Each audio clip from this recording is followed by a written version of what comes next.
Welcome everyone to Kindness Kids and Youth. I'm Jennifer Sharp from Daisy Lane Publishing, which I'm in Australia, Brisbane, Australia. And today we are speaking with and celebrating Sammie Vance. Sammie has a wonderful story of kindness that we are going to hear all about this morning. So welcome, Sammie. Hi, thank you so much for having me on here. You are so welcome. So we're going to dive right into the questions, Sammie. So first of all, tell us, who are you? Who is Sammie? Yeah. Yeah, hi, I'm Sammy Vance. I am 16 years old. I'm going into my junior year of high school, and I am currently in the US. I'm in Indiana. And I'm the founder of Sammy's Buddy Bench Project. That is absolutely fantastic. To be 16 and a founder is just that is just amazing. Congratulations. Um, Thank you. y- you chose to intentionally create an act of kindness when you were really, really young. I think going back to single digits. Um, when you're only, were you 8, I think? Can you tell us Mhm. more about this? Yeah, so half my life ago, someone brought up to me recently when I was 8 years old going into third grade. I heard about the idea of a buddy bench. And for anyone who doesn't know, a buddy bench is a place for someone to go when they're feeling alone or in need of a friend. And another person it's a signal for other people to come up to them and ask them to play or to be friends. And when I heard about this, it the idea of a buddy bench really resonated with me. And I thought, I want to get a buddy bench for my school because I've been lonely myself and it's not a good feeling. So I wanted to eliminate others from feeling that as much as possible. We've all felt lonely in our lives. We all know what that feeling. Um, so I went to my mom after the camp. After the camp that I heard about this from. I said, "Hey, mom, I really want to get a buddy bench for my school." So she thankfully said yes, and she hopped right on the train and she started doing her research. And it turns out benches are really expensive. So she did some more digging and she actually found a company that took recycled materials and turned them into benches. This company that we first went through only recycled plastic caps because caps used to not be able to be recycled, fun fact, at least here in the US. And so we uh, kind of made a game plan and I said, hey, I really want to, combine these two ideas. I like to call it a three in one. Because recycling the plastic materials would help the environment. It would also help bring the community closer together while we're collecting these plastic materials, and it would help create friendships. So I said, hey, let's like make it a point with the principal. So we did before the school year started, and we set a goal to get one buddy bench in 1 year for our school because it took 400 pounds of caps to get one bench, which is a Wow. lot of caps. So yeah, that was the original plan. And then, as you'll hear later, it took off from there. But yeah, That's just incredible. 400 pounds. That's trying to visualize that. That's huge. So yeah, well done. That's amazing. And that's just for one bench. yeah.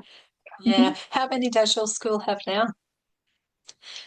So my original elementary school, they had three buddy benches because Wow. with the community's help and getting the word out to the community, I went to local coffee shops, asked them if they could maybe start collecting. I went to pharmacies, our local baseball team. My mom put the word out on social media.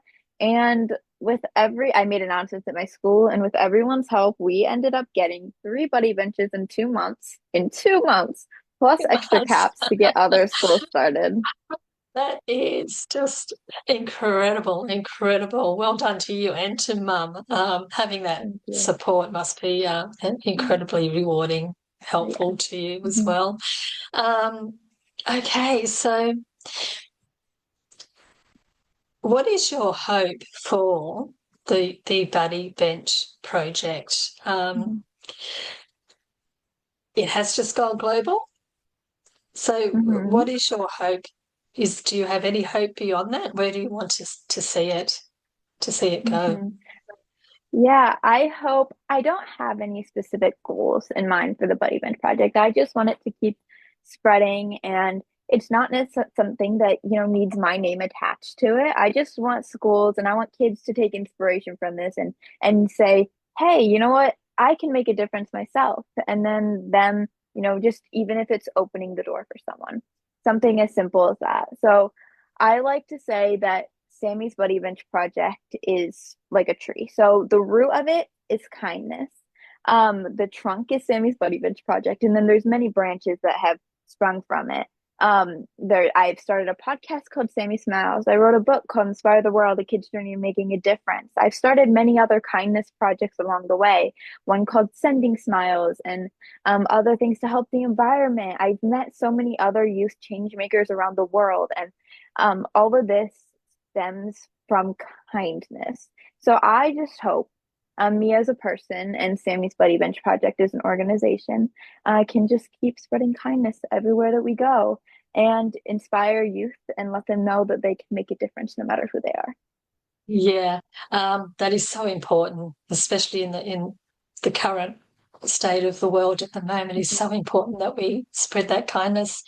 Um, and there are so many young people, change makers like yourself, out there doing Mhm. fantastic things. What Actually, I might just go back to you just mentioned your Sammie Smiles podcast. Can you tell us a little bit Mhm. more about that? Yeah, so during COVID, the global pandemic, I Yeah. started a project called Sending Smiles, and it's where I would send a letter to someone every day, with including a little laminated smile, and it would be like an encouraging letter, just in hopes to make people smile. It started off with I was just sending it to people that I knew personally, and then it turned into something where people were messaging me and saying, "Hey, can you send a letter to this person?" Or this person, I think they really need encouragement. They're going through a hard time. So it turned into something very big, and I wrote a letter every day for a long time. But then I was thinking, I was like, how can I make this even, how can I get smiles to more people across the world? And so, me and my mom were brainstorming a little bit, and we came up with the idea of a podcast, and we came up with the name Sammie Smiles. And basically, the goal of the podcast was for me to interview people that made me smile in hopes to make other people smile as well. And this went on weekly for a few years. I'm currently on a hiatus. I've taken a little bit of a break from it, just while entering high school and getting things figured out and Yeah. stuff. But yeah, I interviewed lots of people that made me smile, and I hope I made lots of people smile with it as well. I'm sure you did. That is amazing. And listening to you speak and the wisdoms that you have at such a young age is amazing. I'm not sure I would have had that wisdom and insight when I was your age. It's incredible and an absolute credit to you for what you do and Thank what you are you. achieving. Um, if you could just give one tip to anyone out there who's listening on how to be kind. What's one thing that we can do for us all to hmm live in a world that's a nicer place for us all to be in? What would you say? hmm Well, I think I would say that my project started with one cat. And it has grown into something bigger. It's grown into, over 650 benches across the world. But it does not have to grow into something big like this in order to make a difference in someone's life. It Yeah, can simply, it can seriously just be opening the door for someone, making them smile at someone else. It could cause a chain reaction, something that you will never know, but you made a positive impact in this world just by opening the door for someone. So that's my advice, and that is what I would say to that. It does not have to be big to be an act of kindness, or to put something positive into this world. yeah, absolutely. And if we all just did that one thing, hmm and those little things that opening a door, helping someone across the road, helping an elderly Yep. person, just those little acts that have huge impacts, don't they?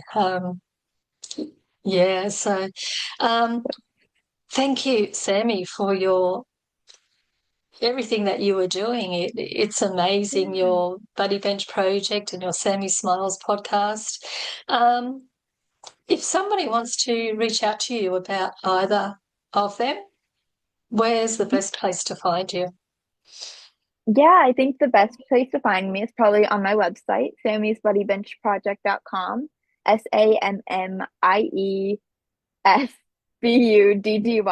SAMMIESBUDDYBENCH dot PROJCET.com. SammiesBuddyBenchProject.com. And it has my contact on there. You can send an email. You can find all sorts of information on there and feel free to reach out or get connected. Start your own project. Yeah, whatever. Yeah, and start your own project. That's a Yeah. really important thing. And you started off with one little bottle cap. So Mhm. it just shows how far we can take that with a little bit of creativity and insight. So um, thank you for your time today, Sammie, and telling us so much about yourself and what you do to spread kindness across the globe. Um, it's been an absolute honour to speak with you. So thank you again. And maybe if we come back in a year's time and see how your projects have advanced, see where they've grown, see if you've Yeah. started something new, see, who knows where your acts of kindness will take you. So thank you, Sammie, and we'll chat again in a year's time. Yeah, thank you.